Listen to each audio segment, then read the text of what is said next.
கர்த்தருடைய ஆலயத்துக்கு கடமைக்காக வரக்கூடாது. அவரை முழு மனதோட தேடணும், முழு பலத்தோட தேடணும், முழு ஆத்மாவோட தேடணும். அதுதான் அவர் எதிர்பார்க்கிறாரு. எங்க அம்மா கூப்பிடுறாங்க, எங்க அப்பா கூப்பிடுறாங்க, அதனால நான் போறேன், எங்க அம்மா கூட போறேன் அப்படின்னு வந்தோம் அப்படின்னா வந்துட்டு கையையும் தட்ட மாட்டோம், நம்ம பாடவும் மாட்டோம் வாயை திறந்து.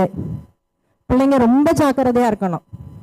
வாலிப பிள்ளைங்க இப்ப நம்ம எப்படி இருக்கோமா அப்படிதான் பின்னாடி நமக்கு ஆசீர்வாதம் இருக்கு. அதனால கன்னத்துல கை வைக்கிறது, ஆலயத்துக்கு வந்தா ஒரு ஒழுக்கம் நமக்கு இருக்கணும். அதனால கைகளை தட்டி பாடுறது, இதெல்லாம் அவருக்கு நம்ம செய்ய வேண்டியது.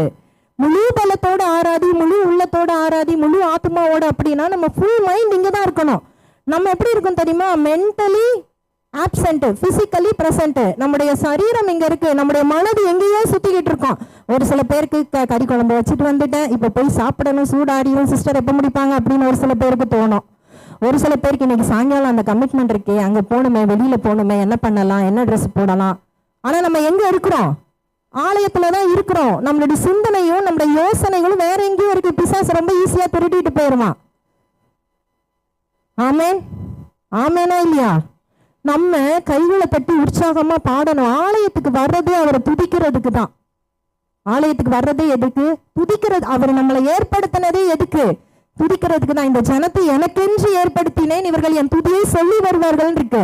நம்ம சர்ச்சுக்கு வர்றதே கையை தட்டி பாடி அவரை துதிக்கிறது தான். அதுவும் அந்த ஒரு 20 நிமிஷம் 30 நிமிஷம் கூட நம்ம பாடல துதிக்கல அப்படின்னா நம்ம ஆலயத்துக்கு வர்றது வேஸ்ட்.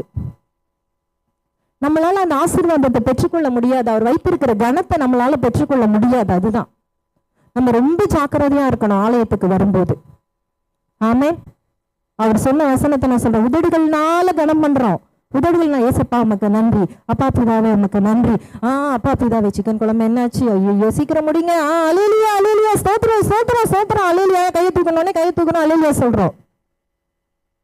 உதடுதான் ஆடுது. லிப் மூமெண்ட், இன்னும் சொல்ல போனா லிப் மூமெண்ட். இல்ல, எங்க இல்ல, இங்க இல்ல. அவர் வானத்தையும் பூமியையும் உண்டாக்கினவருங்க. உங்களோட ஆராதனைக்காக அவர் வெயிட் பண்ற ஆளே கிடையாது. அவருக்கு இதுக்கு மேல எவ்வளவோ. நான் அடிக்கடி இதை யோசிப்பேன். 24/7 நீங்க ஒர்க் பண்ணிக்கிட்டே இருக்கீங்களே ஏசப்பா, எப்படி? ஏன்னா இப்ப நமக்கு இங்க நைட் ஆகும்போது யூஎஸ்க்கு காலையில, அப்ப காலையில யூஎஸ்ல இருந்து ஒருத்த கூப்பிடுவான், ஏசப்பா ஏசப்பா என்னை காப்பாத்துங்க. நம்ம நைட் ஆனா நமக்கு அங்க நைட் ஆகும்போது நமக்கு இங்க பகல், நம்ம கூப்பிடுவோம் பகல், ஐயோ நான் வெளியே போறேன் எனக்கு பிடிங்க அப்படின்னு. அப்ப 24/7 என்ன பண்ணிக்கிட்டு இருக்காரு? கர்த்தர் வேலை செஞ்சுக்கிட்டே இருக்காரு. அவருடைய கண்கள் பூமி எங்கேயும் சுற்றி உலாவிக் கொண்டே இருக்கிறது 24/7. அவருக்கு வேலை வெட்டியா இல்ல? நம்ம ஆராதனைக்காக வெயிட் பண்ணிட்டு இருக்காரு. ஆனா அவர் வெயிட் பண்றாரு. ஏன் அப்படின்னா, நான் அடிக்கடி சொல்றது போல இந்த கேட்டி கொண்டு